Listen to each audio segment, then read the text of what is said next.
Hey guys, Paradise, I'm back. We're joined with 2-6 and we're going to be looking at Dragons Dogma 2, a game that I've been excited for, I don't know, like, for me it's been maybe like 5 or 6 years, but it's been 10 years since the original now. This is a big open world game, action RPG, think about Monster Hunter, but open world, crazy fantasy creatures. 2-6, you didn't play the first game, right? So you're going Never in... played a Dragons Dogma at all. I've never even touched the game. Even when you played it and we had the hands-on session that you got to play, I didn't play it myself. So I'm going into this fresh. I am fresh-faced newbie player to this, basically. So But you I'm love excited. Monster. You played all the Monster Hunters, so... Yeah, it just looks like single-player Monster Hunter to me. So I'm excited to try this out and see what it's saying. But you're the veteran. I feel like I'm even more excited than you as a new player because I haven't played it. You're experiencing something that you've already experienced before. I'm like, yeah, this is a brand new whole franchise for me to discover. Well, that's just it. And like recently, they had a showcase where we got a whole bunch of new gameplay. They showed off new vocation and a bunch of new characters,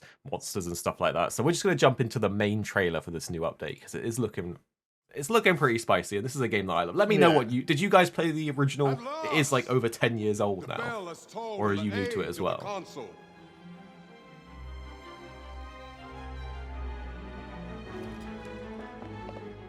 What was what was the story like in the first one? Was it any good? Um, I would say it is good and it was really interesting, but it wasn't like it wasn't quite like a Dark Souls game. You know, in Dark Souls games, like they don't explicitly tell you the story. It's just like breadcrumbed and it's like lore tidbits. It's a bit more than that, and you are taken through. But the story gets crazy, and I think the second game here is following the same story sort of arc, which is that you play. You're basically chosen, and you become an Arisen. No spoilers. No spoilers. No spoilers. Okay, I won't spoil anything. I'll just say spoilers. It gets crazy. It gets from like you go from peasants to gods. Like there's crazy stuff. Yeah. Of the sovereign. We learned more about this guy as well from the actual showcase.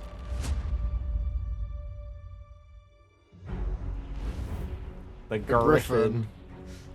That's all I've seen. Actually, that's the most monster that I've seen in this whole game. It's Griffin everywhere. That's it. I just want to go back though. So we actually, like you said, we actually managed to play a demo of Dragons Dogma 2, and in the demo we actually got to fight the Griffin, and you can just sit on its back as it flies away, and it just flies you across the map. The armor looks sick here. So what class is that? Is that the thief or is that the warrior? Do you know? No. So this the fighter? this one's definitely the fighter. Okay. But interestingly, he's got a mace or a club. No, he doesn't. That's the goblin that's got the club. Oh yeah, he's got. It's just he's got, perfectly like, lined up. Yeah. That it did look like it was his. No, he's got like that curved blade. What are they called again? They're in Assassin's Creed Mirage. It's not a sickle. It's got a special name. I can't remember. Anyway, yeah, I know what you're talking about. This is definitely the fighter because it's sword and shield. Which to my understanding, is like the only class or vocation, as they're called in the game, that can use a sword and a shield. In the first game, you had Mystic Knight as well, which could also use a shield and a sword or a mace. But they used tower shields, and so they were quite visually different. So this looks like a fighter, but we haven't seen this armor, and I think it looks really cool. We pawns have long awaited your arrival. And this is definitely the archer. Yeah. Oh, do you know what that is? 2-6. No, I do not know. What is that? What is that? I've seen them in all the trailers. I'm like, what is this? Why they put so much emphasis on it? Okay, so this is... I can't remember the exact name of it, actually. I think it might be called like the Pawn Stone. Basically, this magical stone is what you interact with to enable the online features of the game in terms of searching for other players' pawns. So you make a pawn, which is like a party member, an AI party member, and you can fully make one and customize it. Pick its class, set up their gear, everything. And then that pawn can be hired by other people online into their party, because you can have up to 4 players. So this stone is where you go to first create your pawn, and then after that it's to interact with, to search and filter and whatnot, and hire other people's pawns. Okay, so it all makes sense. I was wondering why they made the game in a parallel universe or a parallel world, because that was the game's way of storytelling and getting pawns in the original game. So it's not that far-fetched for them to be parallel universes, because that's where you grabbed other people's pawns from anyway. Yeah, so I think the first game was still like a multiverse, like, and all the other people's pawns were coming through. But yeah, the actual story. I want to spoil the story, but it goes. I don't know the story of the second game. The second game has different story beats, No, but but you're the spoiling. overarching is the same. I won't spoil it. I won't spoil it. Learn all you can of this world you must protect. So this is the Beastren side of the map. So it looks like the map split into like two sections. The deserty chasm canyon area, which is the Beastren, and then the more like normal grassland castles are the human side. Go back because we saw the trickster just then. Look at that. The summons and the warrior. Let's just go back. So the trickster is a new hybrid vocation that they've just showed off. And yeah, I don't think they were explicitly clear on how this one works, but it summons stuff and makes illusions and things, right? Yeah, I think it's personally going to be busted, because if you think about summons in like Elden Ring and how busted those ones got, and summons is in any game, they get pretty powerful, especially how they can kind of like detract attention from you. Well, that's what I'm kind of thinking. It's possibly the same thing. I just want to freeze that. First of all, he's summoning a literal dragon, which actually knocks this griffin out the sky in later gameplay, which is just cool. But it's a single player game, right? So yeah, support focused vocations, and this isn't just a starting vocation. This is a hybrid one that you're going to have to, you know, either unlock or purchase with your points that you get through slaying monsters. So you have to work to get it, right? As a single player game, why would you play a support class unless it's like over-tuned so that it feels really good to play? Because if you're buffing AI companions, those buffs better be insane for them to be worth you not being a primary damage dealer of your team, right? Yeah. So could Trickster I think it's going to be the. I feel like it's going to be the. It's going to be the easy mode class. Like it's going to roll through like and face tank things. It's going to be nuts. It could be. It could be. I do love the Mystic Spear Hand though. I think we'll see a bit of it later on as well. I will say I have no idea what that little tree is. This little tree here. Not it's the tree of life. It's yourself. Thou art arisen.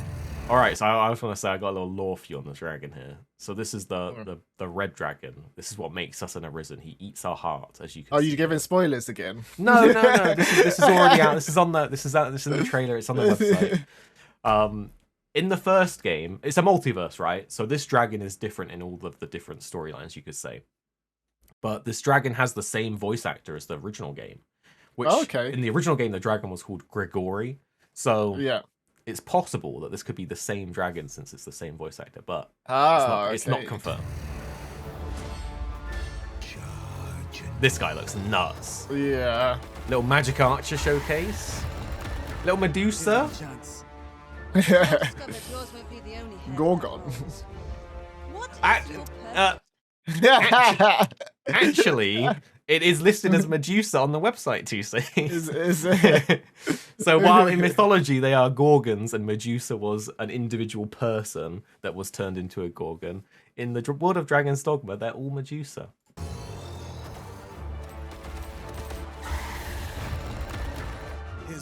I'm interested to know how it will work fighting it, though. If it just turns you to stone and you're dead. What is your purpose here? Oh, the fake Arisen. Yeah. Disa. New character. Disa nuts. Pitiable Arisen. There's the red dragon. Minotaurs. Arisen. The main lady. Oh, I think that, you know what? I think that spell was in the first game. I just want to say it. You see the whirlwind? Yeah. I'm pretty sure that was in the first game. The Mystic Spear Hand, by far looks like the best. Like, I want to say, I bugsed it before you. I'm Mystic Spear Hand. You're not allowed to. No, you're Trickster. I thought you loved Trickster. I want to say though, the Trickster, they're like, oh yeah, it's all about illusions and summoning things. Mystic Spear Hand's out here with a clone. Yeah, he's got a shadow clone with him. What's this? Oh, the Colossus. That was newly shown in the showcase as well. Me being Dragons Dogma noob, I go searching for information on the game. If you go back to Talos a second, yeah? Yeah. So I saw someone say this, and it's interesting.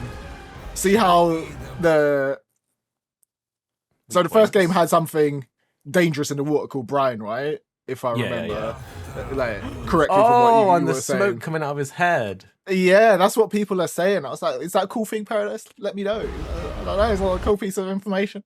Well, first of all, I got to be honest. My original playthroughs of Dragon Dogma, and I did several, by the way. Yeah. Shout out, Magic Archer and Assassin was my preference.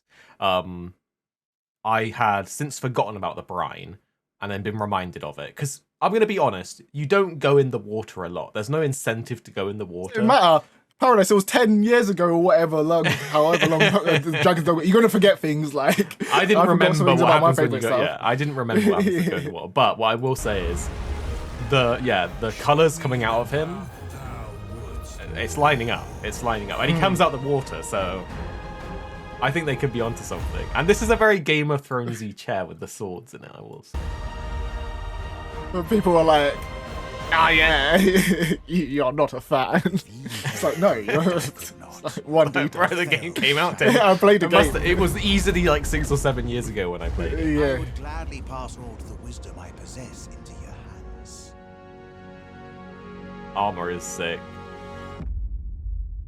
And Way. then we got the official release date, March 22nd, Pre-order 2020. Oh, now. we actually see the RE bonuses. Engine. Pre-order I think the game looks bonuses. great though. Like I love the way that the 4 aesthetic weapons of the game and the a graphics. 10. Didn't it show the 10 for the deluxe edition, did they? Not trailer. in this one. I'm interested in this ring though. What does this ring? I have a feeling it's an XP buff, and if it is, OP. Yeah.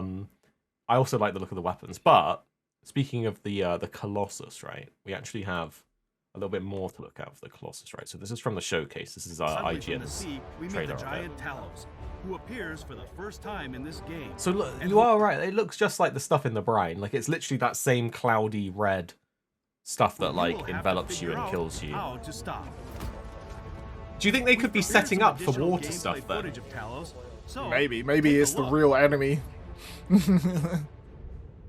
Because if he is the cause of the brine and we kill him, can we then travel the waters? I think he's just one of the things, to be fair. It's so Ancient cool, civilization. What could possibly impel a being of such size? People are hating the voice acting. I was like, oh, it's kind of alright. It I was like cannot funny, refuse and to it's like bring ruin what I wherever it expect from like a treads. game like this. Just a bit cheesy, a bit of jokes. Possibly impel a being of such What size could and possibly fashion. envelop the? I was all right. I just want to say, I think the voice is like that because you choose the voice and the Yeah, pitch you of choose the a voice. personality. Yeah. So you could have a really squeaky pawn in your party if you want to, or you could have a very deep voiced pawn in your party. So it's a player choice, really. I think the voice Yeah. acting is funny. I like it's a I throwback, cannot you know. but fear 'twill bring ruin wherever it treads.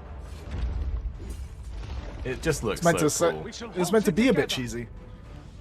Yeah, no, it definitely is. It's leaning into it. Yeah. I think when they actually pop these, I think he's gonna get the eyeball here, right? There are plenty of places our feet might find purchase on its hulking frame. The sound effects are so iconic to like Let Jason us and the do Argonauts. Whatever we can to For me. slow it down. Like the creaking as it was moving its arm. But it is better than watching on in despair. I love that it's true to the game. The pawns just don't shut up. They're just constant.